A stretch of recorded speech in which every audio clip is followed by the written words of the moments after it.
Good afternoon, everyone, and thank you very much for joining us on this interesting opportunity of exchange. My name is Ilaria Cervoni, and I am the Managing Director and founder of Liquid Hub. So, just quickly about me, I have a bachelor degree in Italian literature critique and philology, a master's in Italian culture, and another master's which I've taken in London in marketing management. I have over 10 years experience in our industry, the beverage industry. And 5 years ago, I have launched Liquid Hub, which is an international sales and marketing firm, which is 100% focused on the beverage industry. So this is just a quick overview of the services we offer. I'll go very quickly from here. So let's start from the basis, which you're very familiar with. Alcohol and fermentation, as you know, most likely originated in several different places around the world, completely independently from each other. And this is because, obviously, alcohol requires a very simple process to take place, which is fermentation. It just requires the presence of sugar, which we find in nature, in the form of glucose, fructose, maltose, and lactose, and the presence of yeast, which transforms it in ethyl alcohol. It is very easy to believe then that there is no surprise on the fact that a significant harnessing of fermentation process spread and developed in the heart of the Mediterranean, where the climate conditions allow this process to take place. Italy, of course, is at the center of the Mediterranean, where the climate is not too warm, it's not too cold. We have a very rich variety of soils, and also our geographical and cultural diversity helped us producing a very different kind of products in terms of quality and in terms of varieties. But what we have in Italy, which other places didn't have, the Roman Empire. So weather obviously wasn't the only condition which allowed this process, which allowed the Italian peninsula to become so important in beverage and food consumption and production until today. Italy was the center of a world power, which, as we said, was the Roman Empire. The Roman Empire was incredibly vast. At its highest point, we reached to conquer the whole Europe, parts of Asia, part of Africa as well. And it was a world power whose art, architecture, technology, and military organization has influences until today. Even some Latin words, most of the ones that we use, especially in Italy, France, and Spain, and Portugal, are from Latin. Even the word spirit is from Latin. What the Romans did was enjoy wine consumption in very different occasions. One of them was the convivium, from cum vivere, which in Latin means living together, because for them, wine was a social occasion. This is something that came from the Greek culture, which influenced as well, between others, the Romans. In Greece, we used to have the symposium, from the Greek sympinein, which means drinking together. The difference is that in the Roman convivium, the wine was drunk before, during, and after dinner. It was a social moment, it was a social opportunity, while in Greece, it was just drunk after dinner. Greek and Roman culture, which influenced each other and influenced today modern European way of living and drinking, mingled together, especially from the 1400 before Christ, to create the basis of what we live today in Europe. Another way in which the Greeks influenced the Roman culture was definitely the aperitivo. So another great influence on today's Italian drinking tradition came from Hippocrates, which was a physician from the 5th century before Christ, which created a medical remedy called aperitivo, called vinum hippocraticum, which was a sweet and spicy white wine to which Romans added sage and rosemary and made vinum absinthiatum, which he created to open up the stomach of patients which had a problem with appetite. So this set the basis of today's aperitivo, from the Latin aperire, which means open up. In the Middle Age, so with the Middle Age, wine became less commercially available, especially right at the beginning in the 400 after Christ, during the barbaric invasions. Luckily, thanks to the Christian religious orders, especially the Benedictines, the art of making wine wasn't lost. Actually, it was preserved. During the Middle Age, the monasteries and the abbeys became hubs. They became centers of wine production where wine was needed for liturgy, which not only preserved the wine production, but actually spread it throughout Europe. It's easy to believe this because in the liturgy, the wine wasn't only drunk by the priest like today, but until the 1200, 1300, it was actually drunk by everyone during liturgy. This helped spreading production and cultivating everywhere in Europe, in France as well. And also, in the Middle Age, monasteries and cultural hubs were also the place where elixirs were made. So the monks started playing around with alcohol, they started fermenting, they started mixing ingredients, and they also started distilling, thanks to the influence coming from the Arabic world. One of the hubs which were most influential in Europe was Scuola di Salerno, which still has a great influence today, and it was the first and most important medical school in Europe where Vinum Hippocraticum was made and provided to patients, and where they started distilling in a structured way. It is in this period that actually, and also in these hubs, where students, alchemists, and nobles, as well as the monks, started writing about distillation. They started writing for the first time about a category called aquavite, aqua ardens, which was basically distilled grape, distilled wine. Probably in this period is the first production of grappa as well.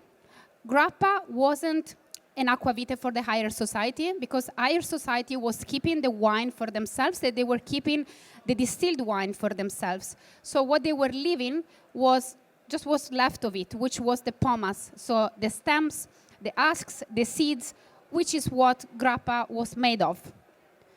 And then with the discovery of America in 1492, of course, the amount and varieties of ingredients to distill broadened enormously the spirits production.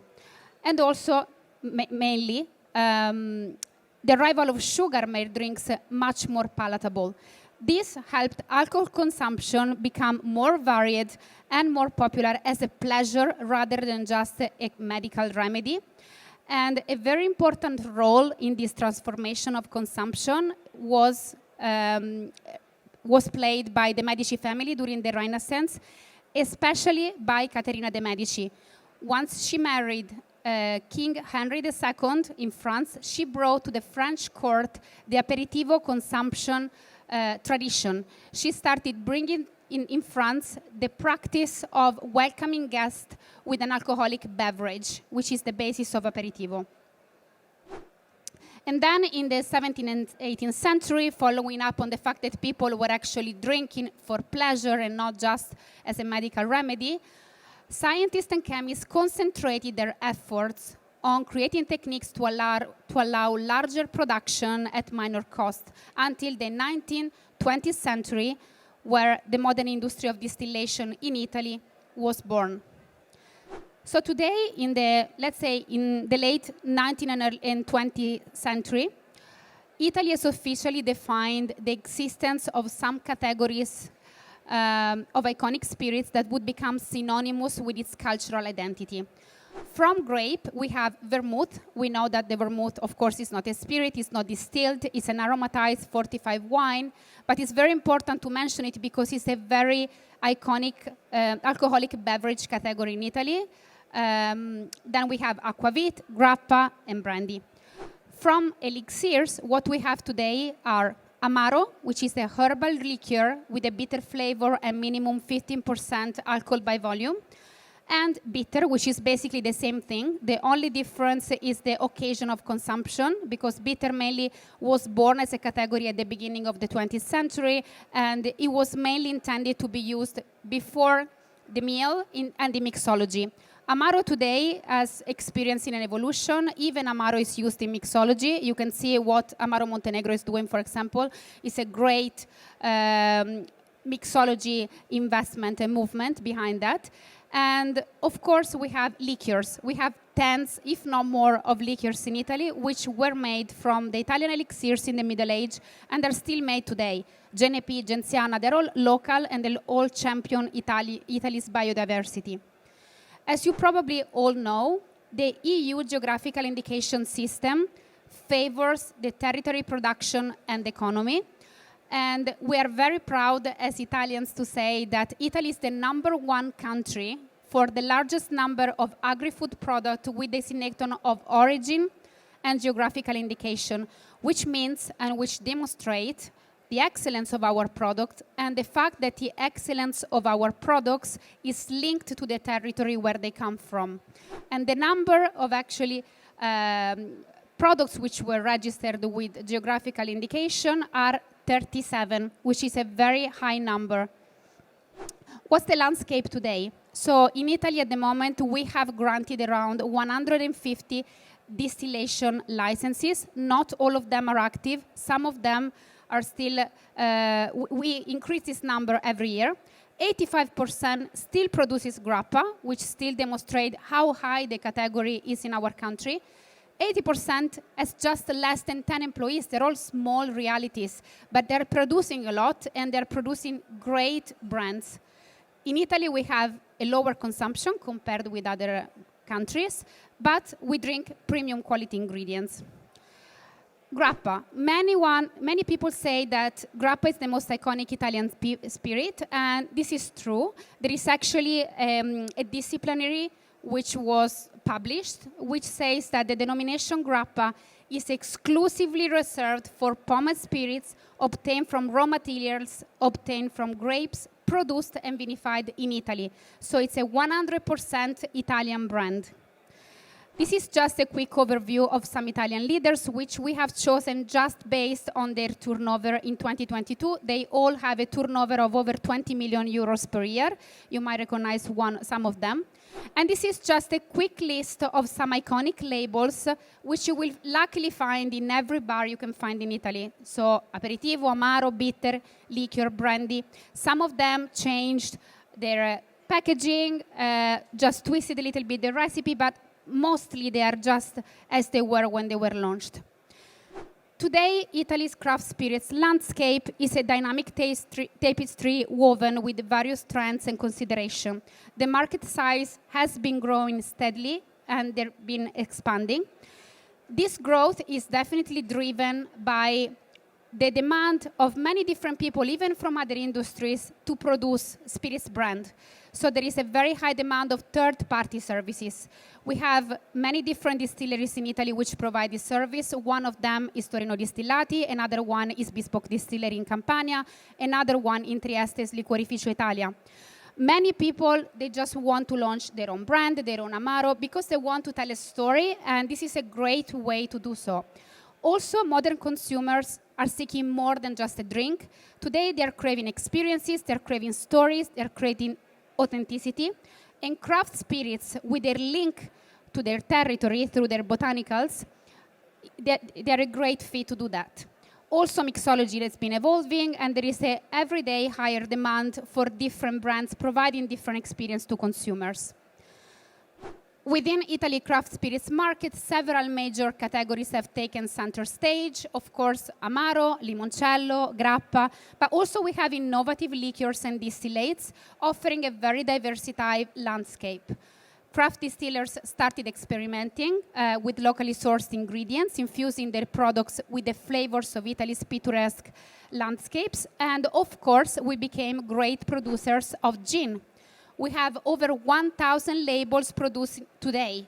First of all, because there was a boom abroad in the UK and also in other European countries, and at the same time, it's a mixology ingredient, so it's very versatile and it's very easy to use, and it creates great volumes. The choice of botany of gin can be used as a spokesman for territorial storytelling. We have a few examples here. Acqua di Gin, Solaro Capri Gin, which come from Campania, from Capri, and which are made with locally sourced botanicals. Sabatini Gin, made with locally sourced botanicals from Tuscany. Saripervas from Trieste, and so on. But also in Italy, we have a large production of grain. We have very pure water. So, of course, we started making vodka. And we're very famous for coffee. We started making coffee-flavored vermouth, coffee-flavored amaro. And we also are rice producers. In the north of Italy, in Piemonte, there is the only production of brown rice in Vercelli, and we make a fermented drink called Neir out of it. We're very famous, of course, for our citrus, especially in the south of Italy. And an example can be plum, which is a liqueur made out of 5 citrus. The name actually explains that. P-L-A-M-B are the name of the 5 citrus. And then we have a very good production. We're actually the 5th country producing those in Europe of wild berries, And this is how Cordusio, which is the first Italian red berries aperitivo, was born very recently. And of course, let's not forget grapes. We know that vermouth is not, of course, is not a spirit, but it's a great category to mention. We have Vermouth di Torino, which is the classical one, and which was actually regulated by some guidelines lately. But also we have some vermouth which are not vermouth from di Torino, like Principi, which wants to champion the Italian biodiversity. And for example, in this case, they produce from grapes from Sicily and from Marche. And then we have some twists, some brands which produce completely new categories, like Gallicus, which is a blend of Italian and French culture. So we like to experiment a lot, but crafting exceptional spirits is only part of the equation. Getting those spirits into the hands of the eager consumers is equally important. The route market has been changing as well, has evolved. Craft distilleries are leveraging e-commerce platforms, partnerships with local bars and restaurants, partnership with influencers, which helps them not only showcase their product, but also expand their reach, creating immersive and personal experiences for their customers. Those are just some data of our export, which you can find in the presentation. And then lastly, I don't know if you've ever noticed, but most Italian brands communicate their provenance as one of the first ways to describe themselves.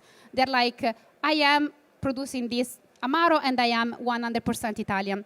This not only happens in the beverage industry, but mainly in all the industries that involve creativity and craftsmanship.